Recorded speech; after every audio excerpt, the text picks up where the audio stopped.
Hi friends, അസ്സലാമു അലൈക്കും. Welcome to മസിയാമീസ് വ്ലോഗ്. ഇന്ന് ഞാൻ വന്നിട്ടുള്ളത് നല്ല നാടൻ കൊഴുക്കട്ടയുടെ റെസിപ്പി ആയിട്ടാണ്. നല്ല സോഫ്റ്റ് ആയിട്ടുള്ള ഈ കൊഴുക്കട്ട എങ്ങനെയാണ് റെഡിയാക്കുന്നതെന്ന് നോക്കാം. ഇതിൻ്റെ ഫില്ലിംഗ് റെഡിയാക്കിയപ്പോൾ ശർക്കരക്ക് പകരം ഈത്തപ്പഴം വേവിച്ചതാണ് ഞാൻ ആഡ് ചെയ്ത് കൊടുത്തത്. ഈത്തപ്പഴം പ്രിസർവ് ചെയ്ത് വെക്കുന്ന രീതി ഇതിന് മുമ്പ് ഞാൻ ഷെയർ ആക്കിയിട്ടുണ്ട്.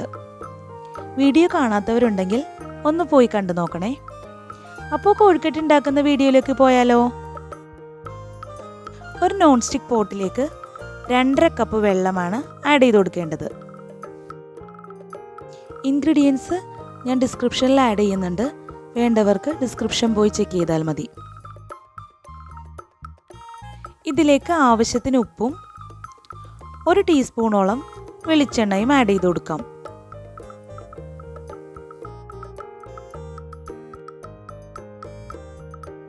വെള്ളം ഒന്ന് കവർ ചെയ്ത് വെച്ച് നന്നായി ബോയിൽ ചെയ്തെടുക്കണം.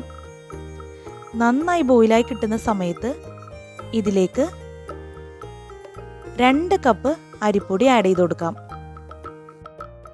അരിപ്പൊടി ആഡ് ചെയ്ത് കൊടുത്ത ശേഷം ഫ്ലെയിം മീഡിയത്തിലാക്കി ഒരു 5 മിനിറ്റ് ഇതൊന്ന് കവർ ചെയ്ത് വെക്കാം. 5 മിനിറ്റ് ആകുമ്പോൾ ഇതുപോലെ നീരാവി നന്നായി മൂടിയിൽ തട്ടി വരും. ഈ സമയത്ത് ഇത് ഓപ്പൺ ചെയ്ത് ഇളക്കി കൊടുക്കാം. അരിപ്പൊടി ആഡ് ചെയ്ത് കൊടുത്ത് ഉടനെ തന്നെ നമ്മൾ ഇളക്കി കൊടുക്കുകയാണെങ്കിൽ ഇതിൻ്റെ വേവ് കറക്റ്റായിട്ട് കിട്ടില്ല. അങ്ങനെയാണ് നമ്മൾ കൊഴുക്കട്ട ഉണ്ടാക്കുന്നതെങ്കിൽ ബോൾസ് ഉണ്ടാക്കുന്ന സമയത്ത് പെട്ടെന്ന് പൊട്ടിപ്പോവാനുള്ള ചാൻസസ് ഉണ്ട്.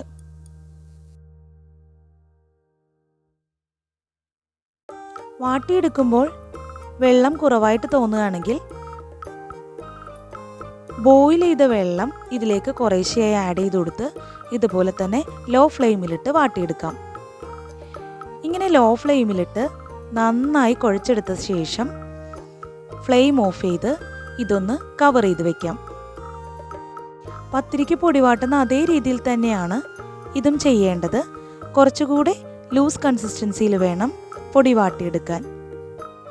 ഇനി ഫില്ലിംഗ് റെഡിയാക്കുന്നതിന് വേണ്ടി 1 കപ്പ് തേങ്ങ ഒന്ന് ചൂടാക്കിയെടുക്കാം. തേങ്ങ ഒന്ന് ഡ്രൈ ആയി വരുന്ന സമയത്ത് ഇതിലേക്ക് ഈത്തപ്പഴം വരട്ടിയത് 1 കപ്പ് ആഡ് ചെയ്ത് കൊടുക്കാം. ഇനി ഇതിലേക്ക് 4 ഏലക്ക പൊടിച്ച് ചേർത്ത് കൊടുക്കാം. ഇനി ഇത് നന്നായിട്ടൊന്ന് മിക്സ് ചെയ്തെടുക്കണം. ഇതുപോലെ നന്നായി മിക്സായി കിട്ടുമ്പോൾ ഫ്ലെയിം ഓഫ് ചെയ്യാം. വാട്ടിയെടുത്ത മാവ് കയ്യിൽ കുറച്ച് എണ്ണ തടവിയ ശേഷം നന്നായി ഇതുപോലെ കുഴച്ചെടുക്കണം. പത്തിരിക്ക് കുഴക്കുന്ന പോലെ തന്നെ നന്നായി ബലം കൊടുത്ത് തന്നെ കുഴച്ചെടുക്കണം. പൊടി കൗണ്ടർ ടോപ്പിലേക്ക് മാറ്റി 15 മിനിറ്റ് നന്നായി കുഴച്ചെടുക്കണം. ഇതിപ്പോൾ 15 മിനിറ്റ് നന്നായി കുഴച്ച് നല്ല സോഫ്റ്റ് ആയിട്ട് കിട്ടിയിട്ടുണ്ട്. ഈ സമയത്ത് നമുക്ക് കൊഴുക്കട്ട ഉണ്ടാക്കാൻ തുടങ്ങാം. കുറേശ്ശെയായി മാവെടുത്ത് ഇതുപോലെ നന്നായിട്ട് ബോൾസ് ആയിട്ട് ഉരുട്ടി കൊടുക്കാം. കൈകൊണ്ട് ചെറുതായിട്ട് പരത്തി ഇതുപോലെ ഒന്ന് കുഴിച്ചെടുക്കാം. ഇനി ഇതിൻ്റെ നടുഭാഗത്തേക്ക് കുറച്ച് ഫില്ലിംഗ് കൂടി വെച്ച് കൊടുത്ത് ഇത് ക്ലോസ് ചെയ്തെടുക്കാം.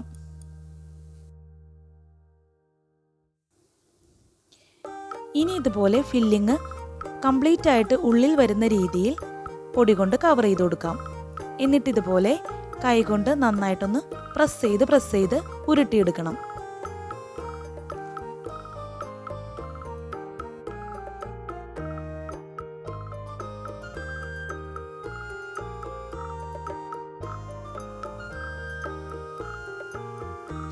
നല്ല റൗണ്ട് ഷേപ്പിൽ ഉരുട്ടി സോഫ്റ്റ് ആക്കി എടുക്കാൻ പറ്റും.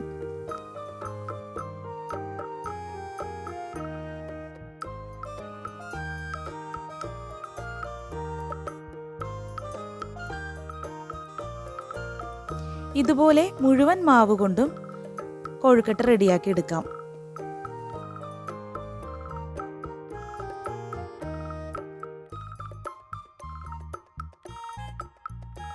കൊഴുക്കട്ട ഉണ്ടാക്കുന്ന സമയത്ത് പൊടി വാട്ടുന്നതും പൊടി നന്നായി കുഴക്കുന്നതും വളരെ ഇമ്പോർട്ടൻ്റ് ആണ്.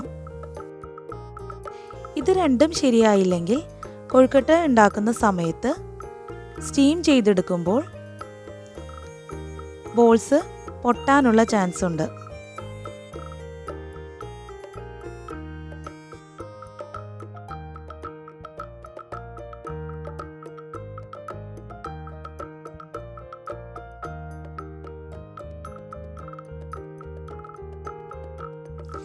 പുതിയ വ്യൂവേഴ്സ് ഉണ്ടെങ്കിൽ വീഡിയോ കണ്ടിഷ്ടപ്പെട്ടാൽ ഒന്ന് സബ്സ്ക്രൈബ് ചെയ്ത് സപ്പോർട്ട് ചെയ്യാൻ മറന്നു പോകരുതേ.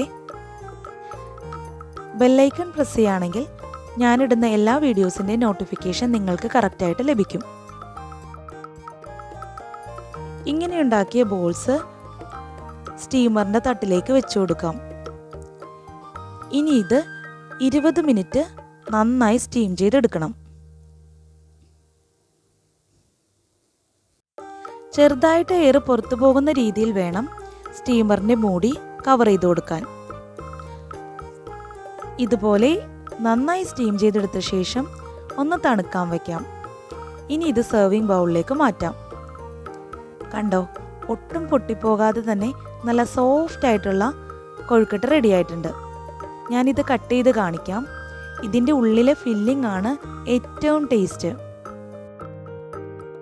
ശർക്കരയ്ക്ക് പകരം ഇതുവരെ നിങ്ങൾ ഈത്തപ്പഴം ഉപയോഗിച്ച് ചെയ്തിട്ടില്ല എന്നുണ്ടെങ്കിൽ ഇതുപോലെ ഒന്ന് ചെയ്ത് നോക്കണേ.